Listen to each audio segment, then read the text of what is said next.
Anda kembali menyaksikan Breaking News TV One. Pemirsa, AKBP Dodi Prawira Negara mengatakan menerima surat kecil dari Irjen Teddy Minahasa setelah ia ditangkap dan ditahan di Polda Metro Jaya. Di hadapan persidangan, Dodi membacakan surat kecil yang diberikan Teddy Minahasa kepadanya. Kami bacakan lagi yang kertas yang kecil tadi karena kurang jelas mungkin nanti suaranya. Yang kertas ini kami bacakan ulang lagi supaya agak jelas. Baik, kita beri kesempatan itu, ya, demi penegakan hukumnya. Silakan. Untuk Dodi atau istrinya, Contreng 1, komunikasi antara Dodi dengan Arif tidak ada saksi. Contreng 2, BB yang ditemukan di rumah Dodi, strip 1 jawab tidak tahu, garis miring, kayu gaharu milik Arif. Strip kedua, Arif mantan pengedar. Contreng yang ketiga, Dodi harus menyatu dengan saya. Berikutnya, tarik semua keterangan yang memberatkan saya dan Dodi. Berikutnya, buang badan ke Arif. Berikutnya, satu saksi bukan saksi. Berikutnya, skenario penangkapan Anita, tetapi Arif yang melanggar rencana dan barang punya Arif. Berikutnya, tidak ada penyisihan BB. Yang terakhir, barang dari Arif dalam kurung, tidak ada saksi tutup kurung. Mohon izin yang mulia, dan ini saya tolak pada saat itu. Saya tidak mau untuk mengaburkan dari suatu tindak pidana. Terima kasih yang mulia. Kita akan tanyakan pandangan dari Heri Firmansyah yang merupakan pakar hukum yang sudah bergabung bersama kami.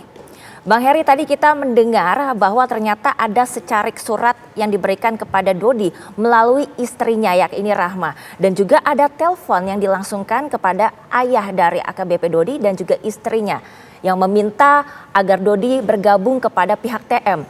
Mereka berdua akan dihadirkan sebagai saksi yang meringankan pagi hari ini. Bagaimana pandangan Anda? Ya, tentunya penting dalam hal ini untuk mengkonfirmasi ulang atau menegaskan ya, apakah hal-hal tersebut memang benar adanya ya, sehingga bisa kemudian menjadi bahan pertimbangan hakim secara tepat begitu ya. Ini masuk sebagai bukti baru atau tidak begitu ya. Kalau memang ini tidak diajukan dari awal di proses pembuktian di tahap penyidikan. Kan biasanya ada yang kemudian tidak semuanya disampaikan di penyidikan, kemudian disampaikan di pemeriksaan sidang pengadilan dengan alasan tertentu, misalnya ya itu untuk kemudian menjadi senjata pamungkasnya begitu ya bagi orang yang kemudian menyimpan hal tersebut tidak disampaikan di proses awal dalam pembuktian di persidangan kali ini.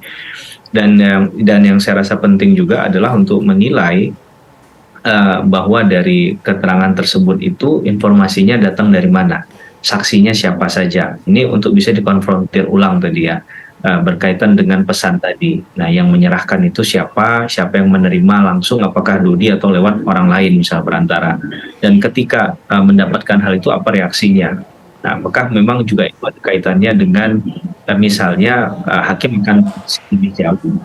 Apakah ya katakanlah ketentuan dalam surat itu, isi dalam surat itu juga sebenarnya kalau dipikir secara logika hukum masuk akal nggak itu untuk jadi bahan pembelaan seseorang gitu ya. Dan pernah nggak hal itu juga diutarakan oleh saksi yang lain, karena ada nama yang disebutkan di sana yang bukan hanya Dodi begitu kan, kalau tidak salah saya tadi namanya Arif gitu. Apakah Arif ini juga pernah dikonfrontir hal yang sama, dikonfirmasi hal yang sama oleh orang yang menerima surat tersebut sebelumnya, bahwa ada kemungkinan dia itu akan dijadikan sebagai dalam tanda petik tumbal gitu ya. Karena kalau dalam posisi ini kan tentunya masing-masing pihak sudah akan melakukan tindakan-tindakan tertentu ya untuk kepentingan pembelaan. Nah, ini saya rasa perlu untuk dibuka secara terang benderang, secara luas di persidangan, Mbak Prima. Artinya kalau memang betul harus ada saksi yang menyaksikan ataupun barang bukti konkret lainnya yang bisa menguatkan dari pernyataan tersebut, begitu ya Bang? Ya, betul sekali karena kalau kita bicara tadi itu surat, bahkan kita mau tahu apakah itu benar tulisan tangan dari yang mengirimkan. Katakanlah TM tadi, benarkah itu TM tanda tulisannya dia begitu kan? Ini kan bisa dicek misalnya lewat hal lain misalnya, apakah identik dengan tulisannya dia atau tidak. Nah, ini kan yang juga harusnya mengapa itu penting kalau misalnya diajukan di proses penyidikan agar ini jadi tuntas gitu, agar dari awal itu bangunan berpikirnya menjadi runtut dan logis kan. Sehingga tadi tidak hanya klaim sepihak, tidak hanya upaya untuk kemudian membuat ini menjadi fantastis tapi tanpa dasar. Nah, ini kan mungkin tidak secara hukum jadi konsekuensi dari menyampaikan fakta itu ya, tapi tidak menjadi nilai kekuatan pembuktian satu. Yang kedua, kalau itu tidak benar, mengajukan bukti yang tidak benar ya secara konsekuensi hukum juga mungkin akan bisa dilakukan tindakan oleh pihak lain. Tapi sebenarnya menurut saya itu juga satu hal yang tidak terlalu menarik ya untuk dilakukan, karena dalam konteks tertentu namanya persidangan pasti ada upaya-upaya untuk kemudian mengajukan bukti-bukti yang kira-kira bisa memperingan katakanlah pembelaan dari seorang kuasa hukum ya. Tapi sekali lagi bukan berarti menghalalkan segala cara misalnya. Apakah itu tidak ada kemudian dibuat menjadi ada. Maka ini kan ada konsekuensi tadi yang saya sampaikan, ada konsekuensi juridisnya juga terhadap hal itu.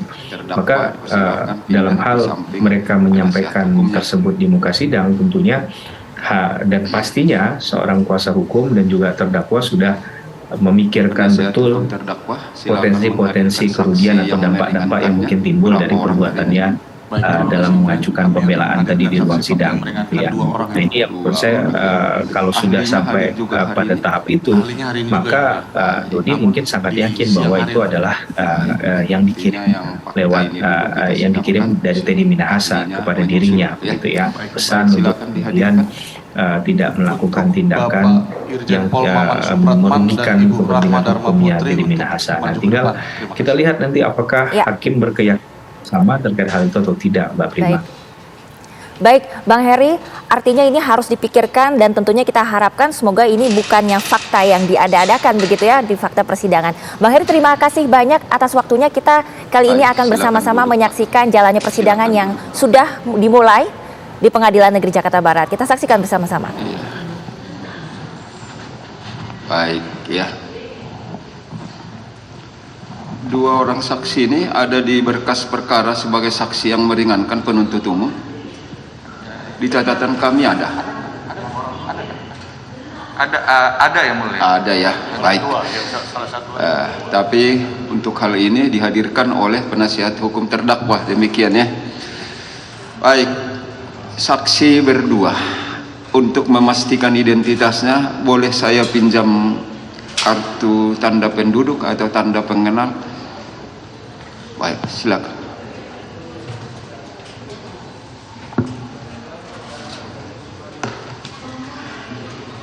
Saya pinjam Pak ya, nanti dikembalikan. Silakan. Saya pinjam.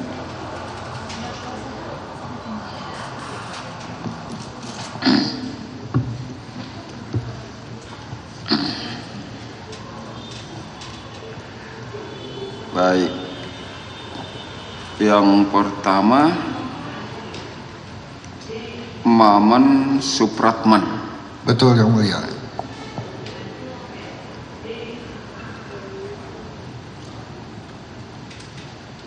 Maman Supratman lahir di Sukabumi. Betul. Jenis kelamin laki-laki. Tanggal lahir 8 Desember 1949. Betul yang mulia. Agama Islam. Betul. Pekerjaan Purnawirawan Polri yang mulia. purnawirawan.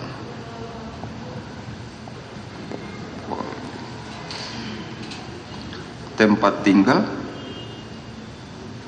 Di Jalan Harjamukti nomor 9A. Di sini Jalan Mandiri RT 005 003 Harjamukti Cimanggis. Betul. Sama itu ya. Betul.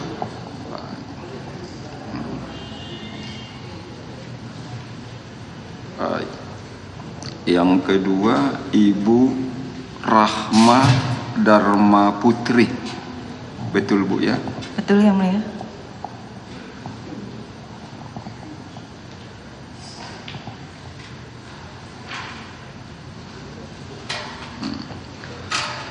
Tempat lahir Jakarta 29 Juli 1987.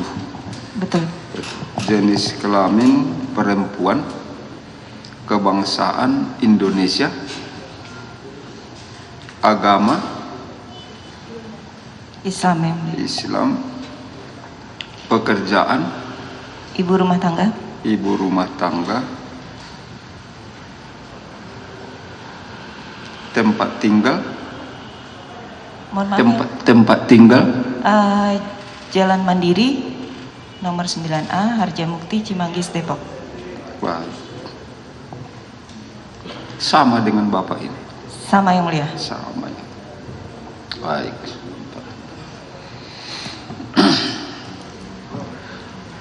Coba perhatikan, ini ada terdakwa di sini. Sudah kenal dengan terdakwa itu Pak Maman Supratman dulu? Kenal Yang Mulia, itu Kenal. anak saya. Anak kandung. Betul.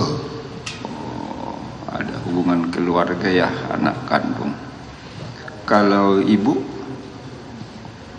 Kenal Yang Mulia, suami saya. Suami? Iya, saya. Oh, istri. Baik ya. Bapak kandung dan istri ya. Menurut ketentuan undang-undang di pasal 168 itu KUHP, bahwa kecuali ditentukan oleh undang-undang, saksi bisa mengundurkan diri sebagai saksi di sini. Nah, tapi di pasal 169-nya kemudian bisa sebagai saksi kalau tidak keberatan penuntut umum, penasihat hukum dan terdakwa, bisa disumpah.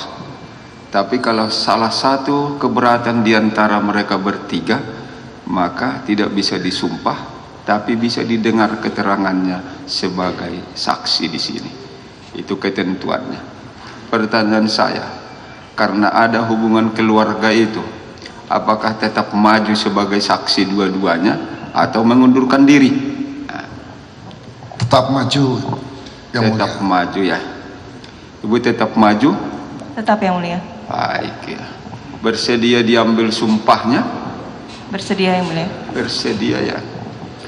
Baik, ketentuan kita seperti itu. Apakah penuntut umum ini saksi yang hadir berhubungan keluarga, ada bapaknya, ada istrinya, kita tawarkan mengundurkan diri, mereka ingin maju terus sebagai saksi di sini. Tanya, apakah keberatan penuntut umum kalau diambil sumpahnya ini atau bagaimana? Silakan.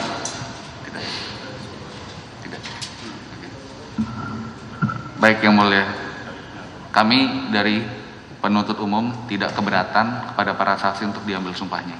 Oh, tidak keberatan kalau diambil sumpahnya. Oke. Penasihat hukum? Kami juga tidak keberatan untuk diambil Tidak sumpahnya. keberatan ya. Terdakwa? Tidak keberatan ya. Baik. Baik. Kalau demikian, karena tidak ada keberatan, sudah ditawarkan juga untuk mengundurkan diri tapi maju terus, maka keduanya diambil sumpahnya secara agama Islam. Silakan maju di sini.